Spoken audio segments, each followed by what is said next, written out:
Bonjour à tous, bienvenue sur notre chaîne YouTube, les Casimir en vadrouille. Pour ceux qui ne nous connaissent pas, nous sommes un couple très fusionnel. Moi c'est Cathy et mon mari c'est Chouchou, dit Thierry, enfin c'est plutôt l'inverse. Et nous parcourons les routes de France et de Navarre en camping-car pendant à peu près 8 mois de l'année, où nous tournons des vidéos de paysages, mais aussi des vidéos des aires que nous pratiquons, et aussi on vous donne des trucs et des astuces pour les novices et aussi pour les anciens comme nous, parce que nous aussi on en apprend tous les jours. Voilà, aujourd'hui c'est une vidéo tuto sur l'électricité, comment se brancher en camping-car sur les aires et sur les parkings. On va vous parler de différents tableaux avec les deux prises que vous allez pouvoir rencontrer sur les aires ou dans les campings ou sur les parkings pour vous brancher à l'électricité avec votre camping-car. On vous montrera les 3 sortes de rallonges avec celles que nous on a fabriquées pour pouvoir se brancher et charger nos vélos directement dehors du camping-car et non à l'intérieur une fois qu'on est branché sur le courant, et aussi pour faire à manger. Enfin voilà, on a une prise électrique à l'extérieur du camping-car. On vous indiquera donc aussi les différents raccords du coup qu'il vous faut dans votre camping-car pour pouvoir vous brancher dans toutes les circonstances. Et puis pour terminer, on vous donnera quelques petites astuces et trucs. Alors, vous voyez sur cette image, il y a 2 types de tableaux sur lesquels vous pourrez relier votre camping-car à l'électricité. Le premier est un tableau avec des prises CEE P17. Le deuxième tableau est un tableau 220 volts. Alors, que ce soit sur les campings, les aires de camping-car ou les parkings, il peut y avoir les 2 sortes de tableaux. Donc c'est pour cela qu'il faut, même si vous faites que du camping ou vous faites que des aires de camping-car ou que du sauvage, il va falloir vous soyez équipés des embouts nécessaires pour pouvoir vous brancher dans n'importe quelle circonstance.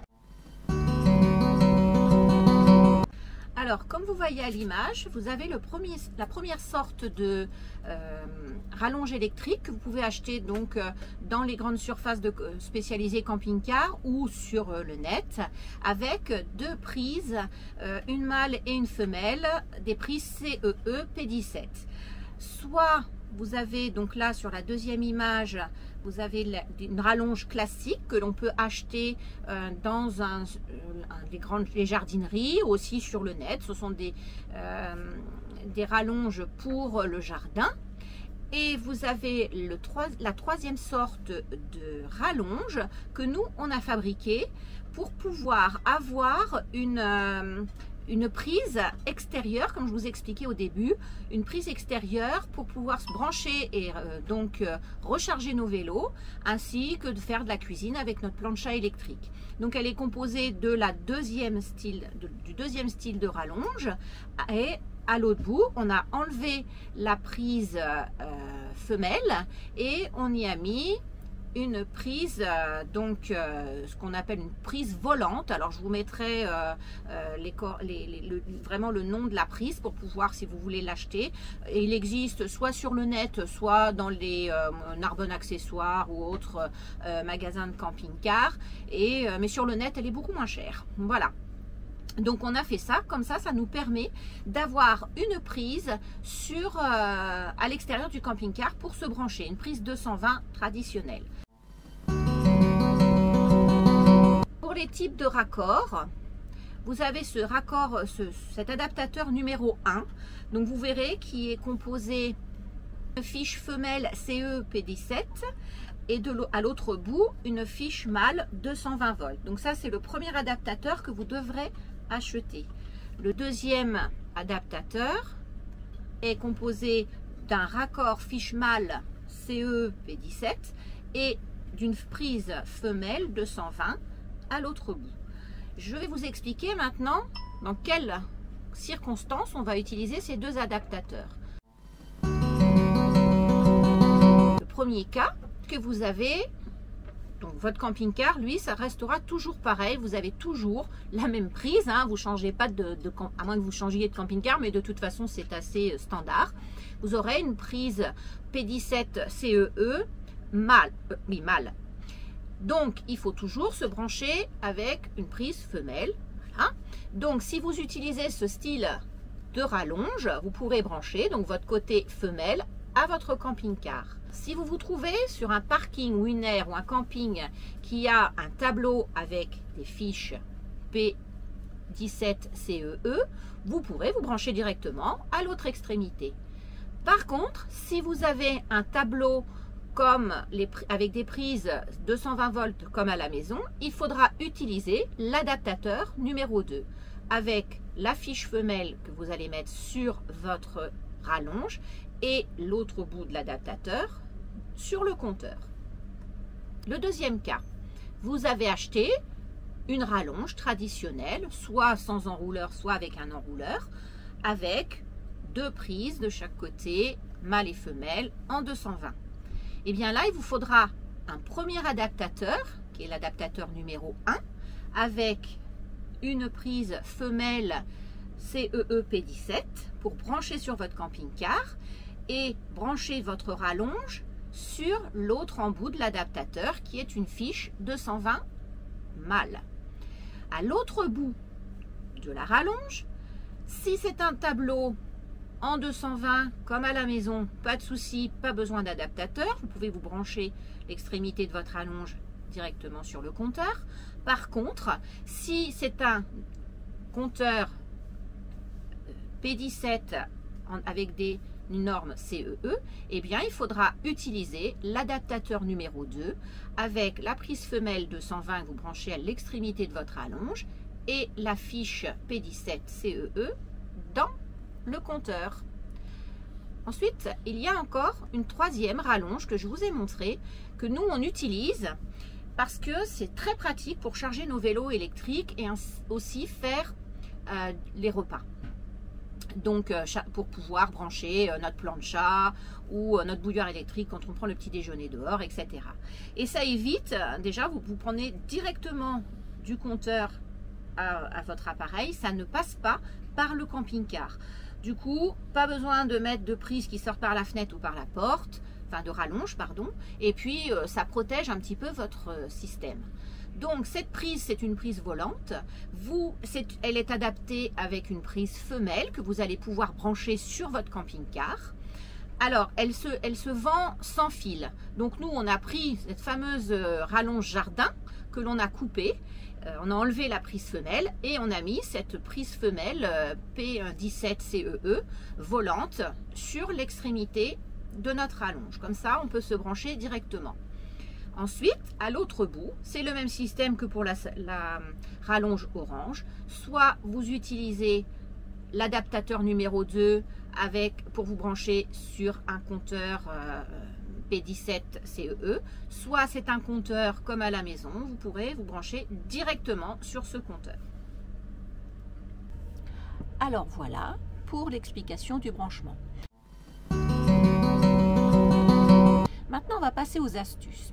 Alors, la première astuce, pour nous, alors c'est ce que nous on pense et qu'on a un peu utilisé, c'est qu'il vaut mieux plusieurs petites rallonges, enfin de différentes longueurs, on va dire, plutôt qu'une grande longueur, une seule rallonge de grande longueur.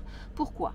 Eh bien, déjà, si vous trouvez juste à côté du compteur, vous allez dérouler toute votre rallonge, parce qu'il ne faut évidemment pas la laisser enrouler, car c'est très mauvais, parce qu'il y a un risque de surchauffe et quand la rallonge est enroulée sur elle-même. Donc vous allez être obligé de tout dérouler pour faire 2 ou 3 mètres ou 4 mètres, alors que vous avez une rallonge de 25 mètres. Donc voilà, vous allez pouvoir, si vous avez plusieurs rallonges de longueur différentes, nous par exemple on a une 15 mètres, une 10 mètres et 2 de 5 mètres. Eh bien si on est à 15 mètres, il va prendre la rallonge de 15 mètres. Si on est à 10 mètres, il va prendre la rallonge de 10 mètres, etc. Voilà, on essaye et puis si il faut mettre très long, ben, il raboute toutes les différentes longueurs entre elles. Voilà, donc ça c'est notre point de vue. Alors ça c'est possible si vous n'avez pas le premier type de rallonge électrique, parce que là il vous faut des raccords etc. C'est un peu compliqué. Donc si vous avez la première rallonge, c'est pas terrible. Voilà, nous on préfère vraiment la deuxième et troisième rallonge, on a les deux, troisième type de rallonge, comme ça on peut les abouter les unes derrière les autres et faire adapter notre longueur à la distance du compteur. Voilà. Alors la deuxième astuce, ça va être de mettre des boîtiers étanches à toutes les jonctions. Parce que vous savez que l'ennemi de l'électricité, c'est l'eau. Et ça fait des courts-circuits et souvent ça disjoncte, il faut aller chercher la personne pour qu'elle remette le disjoncteur en place, etc. C'est un peu compliqué et c'est pas très agréable d'aller réclamer pour qu'ils viennent remonter le disjoncteur. Donc bien, il existe des tas de types de boîtiers pour protéger les jonctions, des boîtiers étanches. En voilà quelques-uns que je vous montre là à l'image. Alors il y en a qu'on a acheté dans des magasins de bricolage, d'autres chez des magasins de jardinerie, et puis on en a même trouvé à Lidl, les Parkside, les vertes, voilà, qui ont un système un peu différent, mais c'est tout aussi efficace. Alors la troisième astuce, vous la voyez là à l'image sur le coin, eh bien c'est d'avoir fixé un filet au niveau de la porte d'une des soutes. Comme ça, il y range sa rallonge et quand on arrive sur l'air, des fois on est fatigué parce qu'il est tard et la première chose qu'on doit faire, c'est se brancher pour pouvoir avoir au moins le frigo ou la clim s'il fait très chaud. Et bien là, il ouvre la porte de la soute, il sort sa rallonge et en 3 minutes, hop, c'est branché, c'est fait, il n'a pas à aller galoper à droite à gauche, sauf si vraiment il faut mettre la rallonge de 15 mètres ne suffit pas, là bon il va falloir qu'il aille chercher, mais la majorité des cas ça suffit 15 mètres et du coup il a sa rallonge sous la main. Alors la quatrième astuce, c'est plutôt, enfin les deux astuces suivantes, c'est plutôt des conseils. Donc le premier conseil va être de ne jamais, enfin vraiment éviter de rouler sur les câbles. Quelquefois, on voit des câbles qui traversent les passages, là où les camping-cars roulent, et les camping-cars roulent sur les fils. Et nous, ça nous est arrivé une fois d'être dans une aire où on a été obligé de se raccorder en face. Les camping-cars, pendant une semaine, sont passés et repassés.